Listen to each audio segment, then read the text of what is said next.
All right, guys, this is my first time canning pre-cooked rotisserie chicken from Sam's.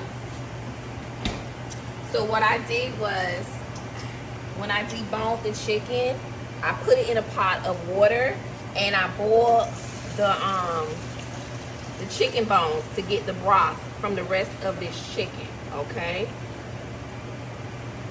so that is that. I'm gonna use this broth to help go inside of my jars.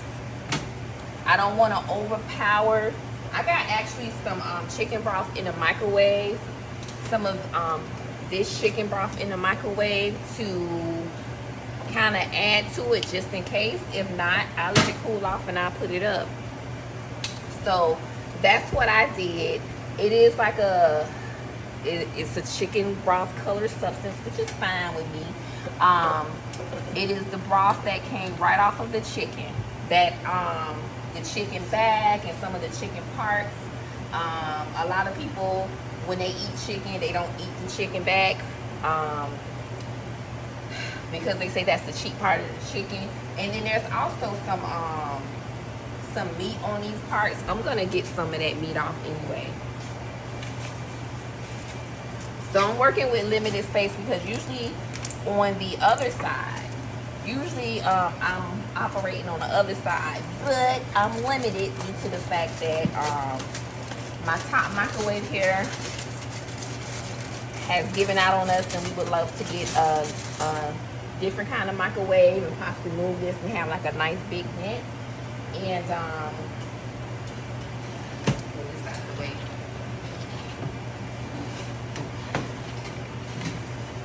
And we have a temporary microwave on this side. So let me see. I need to pull my jars out. I need something to scoop my chicken up. So let me get that together.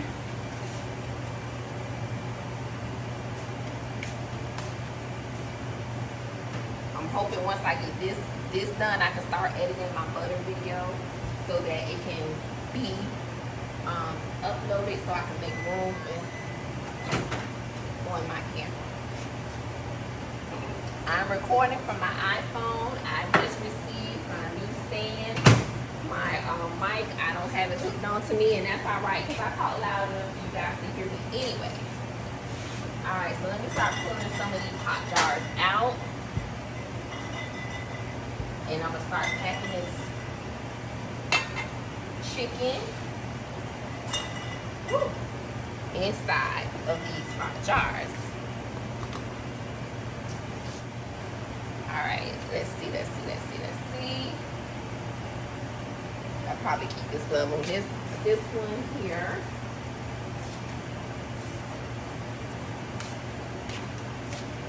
I'm gonna use my tongs.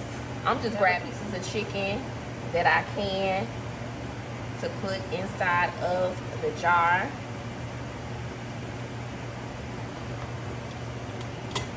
Whatever fits in here will fit in here. Ooh, ooh, ooh.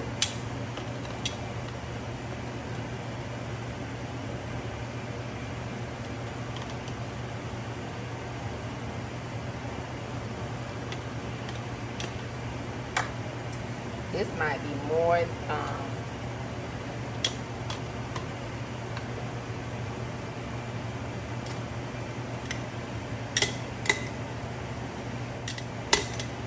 y'all see this drumstick here sticking up?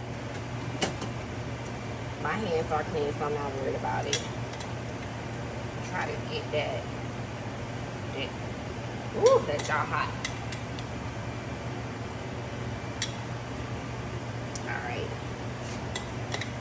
I really don't want to overpower the jar. I think I'm gonna stop right there with that.